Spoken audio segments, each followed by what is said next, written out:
Central forces के तैनाती होने के बाद स्थिति में थोड़ा थोड़ा सुधार आया है, लेकिन मुझे लगता है अभी भी स्थिति ऐसी नहीं है कि जहां पे हिंदू सर उठा के जी सके, फ्रीडम के साथ जी सके, अपनी रिलीजियस जो आइडेंटिटी है उसके साथ जी सके।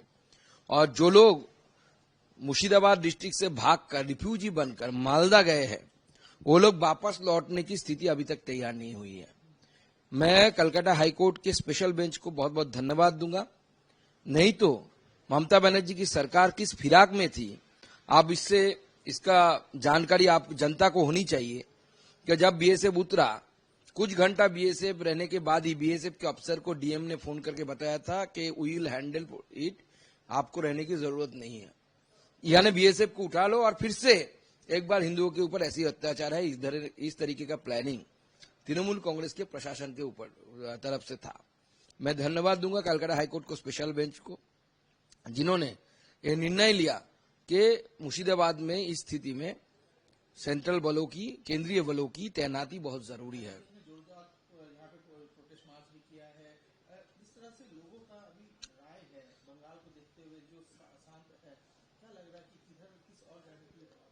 देखिए, बंगाल की हिंदू समझ चुके हैं कि ममता बनर्जी बंगाल को पश्चिम बांग्लादेश यानी बांग्लादेश लाइट वर्जन तैयार करने में समर्थ हो गई है।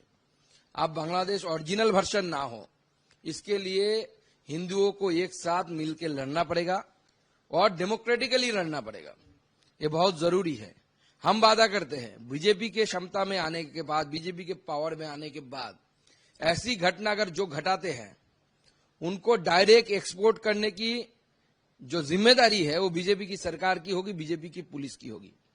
दूसरा, हम ऐसे कानून लाएंगे जिसके द्वारा मंदिर और हिंदुओं के जो घर तोड़े जाएंगे, वो जिन दंगाई तोड़ेंगे उसका प्रॉपर्टी नीलाम करके वहां से पैसा दिया जाएगा हिंदुओं को।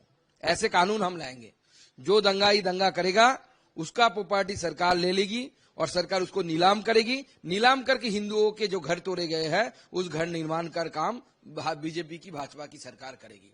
और जिस मस्जिद से या कोई भी रिलीजियस प्लेस से अगर इंस्टिगेट किया जाता है या वहां उसके माइक से अनाउंस किया जाता है कि आप मैदान में उतरो, उस मस्जिद को या कोई भी रिलीजियस प्लेस को बंद कर देंगे, हम नहीं चलने देंगे।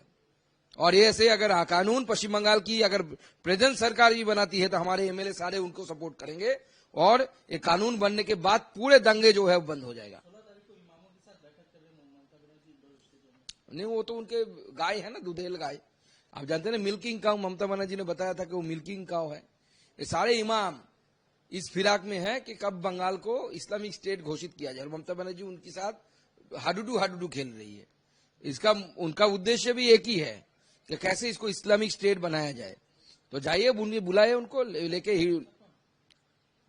वो तो बंगाल की जनता तय करेगी। बंगाल की जनता को बचाने के लिए अगर 355 जरूरत होगा तो कोर्ट बोलेगी 355 करो, जनता बोलेगी 355 करो।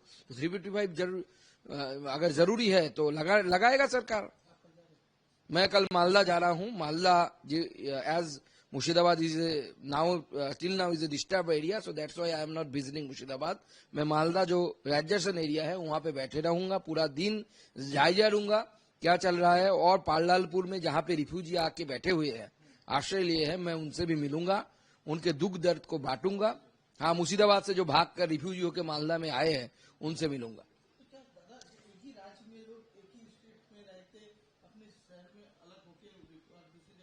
देखिए, ममता बनर्जी ने वर्ल्ड रिकॉर्ड कर दिया, क्योंकि ममता बनर्जी भारत आजाद होने के बाद, पार्टीशन के बाद पहली बार बंगाल में रिलीजियस रिफ्यूजी, इससे पहले भी रिफ्यूजी ममता बनर्जी ने ही बनाया था, वो पॉलिटिकल रिफ्यूजी था, लेकिन इस बार उन्होंने रिलीजियस रिफ्यूजी, धर्मीय कारण से रिफ्यूजी बनाने का काम ममता बनर्जी ने किया। और ये रिकॉर्ड इतिहास में हमेशा लिखा रहेगा। जब इस धरती पे ना ममता बनर्जी रहेगी ना हम रहेंगे, उस समय भी जनता ममता बनर्जी पर थूकेगी, इसलिए क्योंकि इस घिन्न जघन्य काम जो ममता बनर्जी के प्रशासन द्वारा हुआ है।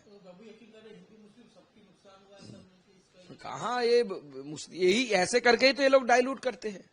कहाँ मुसलमानों की किस चीज का नुकसान हुआ है? कितने मंदिर तोड़े गए हैं? मैं फिराद हाकिम साहब को चैलेंज करता हूं, दिखाइए एक भी मस्जिद में कोई किसी ने एक पत्थर मारा हो। मार सकते हैं हिंदू, जहां पे हमारी ताकत है हम मस्जिद तोड़ सकते हैं, लेकिन नहीं तोड़ेंगे। वो हमारी शिक्षा नहीं है। हम मानते हैं कि वो पंथ भी सही है, उससे भी ईश्वर मिल सकता है, लेकिन जिस तरीके से इस जिहादी के साथ ये सरकार खड़ी हुई है, आगे आने वाले समय में बंगाल में कश्मीर जैसी स्थिति होने वाली है, अगर इसी समय बंगाल की जनता जागरूकता ना लाई हो तो। न्यूज नेशन अब व्हाट्सएप पर खबरों के ताजा अपडेट के लिए न्यूज नेशन के इस क्यूआर कोड को स्कैन करें